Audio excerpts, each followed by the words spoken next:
When you see a discarded cigarette on the street today, it looks like a cheap, modern habit. But that glowing cherry is actually the endpoint of a 500-year history, a chain reaction that toppled massive empires, redrew the global map, and claimed more lives than any war in human history. Long before it was mass-produced, tribes in the Americas viewed this plant with deep reverence. They called it Mama Tobacco. For them, it was a sacred tool for maintaining spiritual balance. Shamans blew the smoke over the sick to relieve pain, and chiefs shared it to cement peace treaties. It was harvested sparingly and treated with respect. That balance broke in October 1492. Christopher Columbus made landfall and was presented with a gift of dry, brown leaves. He tossed them into the ocean as garbage. But his crewman, Rodrigo de Jerez, noticed the locals inhaling smoke from burning rolls of these leaves. Driven by curiosity, Rodrigo took a drag. His throat burned and his eyes watered, but within seconds, a deep, unnatural calm washed over his brain. He had just taken the old world's very first hit of nicotine. Rodrigo brought the habit and the dried leaves back to Spain, effectively bridging the gap between two worlds. This single encounter introduced a chemical hook to European biology that would soon begin to spread through the population. When Rodrigo returned to Spain, he walked through the streets exhaling smoke from his nose and mouth. Panicked locals assumed he was possessed by demons. The Spanish Inquisition quickly arrested him and locked him in a dungeon for 7 years. But the Inquisition was too late. By the time Rodrigo was released, the physical addiction to nicotine had already taken hold. Spain's merchants, soldiers, and elite classes were thoroughly hooked on the very smoke that put him in prison. The medical establishment actually poured gasoline on this fire. Desperate European doctors began prescribing tobacco smoke as a miraculous cure-all. They told patients to smoke for migraines, chew it for stomach aches, and even gave it to children to ward off the plague. Europe developed an insatiable biological hunger for the plant, but they lacked the massive amounts of land needed to grow it. To feed this new epidemic, they would have to turn their sights back across the Atlantic. In the early 1600s, the British colony of Jamestown was a freezing, starving nightmare. The colonists had arrived looking for gold, found none, and were resorting to eating leather shoes and dead bodies to survive. The settlement was on the brink of total collapse until John Rolfe arrived, carrying sweet Spanish tobacco seeds he had smuggled past colonial guards. Rolfe planted those seeds in Virginia's fertile dirt. The resulting strain was far smoother and sweeter than anything on the market. When it reached London, it caused a frenzy. Almost overnight, Jamestown transformed from a starving outpost into an incredibly wealthy settlement, fueled entirely by America's first massive cash crop. But tobacco relies on brutal agricultural math. The plant aggressively strips the soil of nutrients. After just a few harvests, the land turns barren. To keep up with European demand, colonists violently pushed their borders westward, seizing Native American land and sparking bloody conflicts. Securing the land was only half the problem. Working these rapidly expanding fields required immense human labor.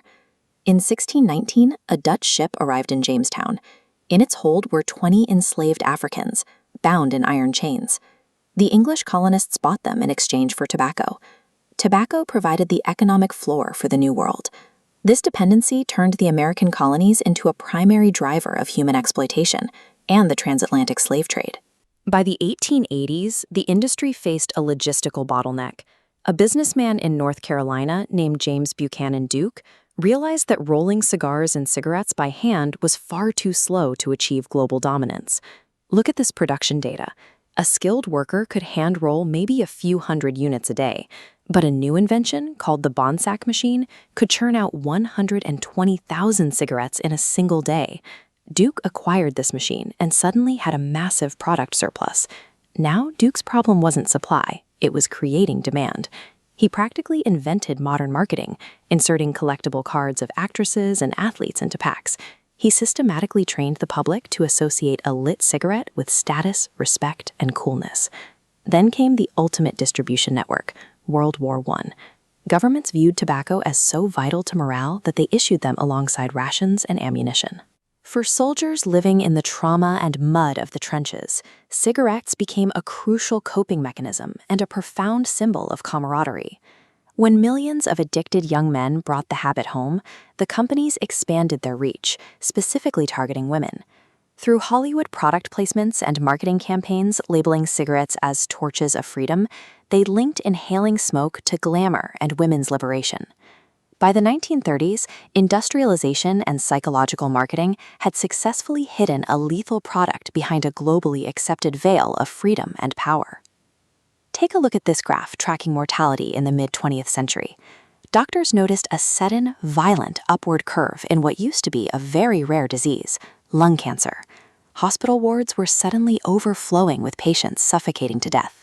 When researchers lay cigarette consumption over that same timeline, the two lines track perfectly together. Through extensive studies, scientists definitively proved that chain smoking was directly causing this deadly spike. Big Tobacco's empire was suddenly in jeopardy. In response, executives from the 6 largest companies met secretly in New York to draft the Tobacco Playbook. They funded biased research to manufacture public doubt and ran extensive ad campaigns using actors dressed as trusted medical figures to assure the public that their smoke was completely safe. The strategy was effective. By spending billions to manufacture doubt, the industry succeeded in protecting its profits for decades, systematically misleading a public that remained addicted even as the internal body count grew. The truth finally broke in the 1990s. Courageous whistleblowers leaked internal documents proving that the companies had known about the cancer link since the 1940s. Even worse, the memos revealed they were intentionally manipulating the chemical levels of nicotine to make the addiction take hold 10 times faster.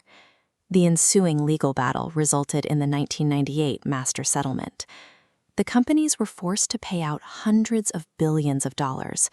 Television advertising was permanently banned, and mandatory graphic warnings were slapped across the packaging.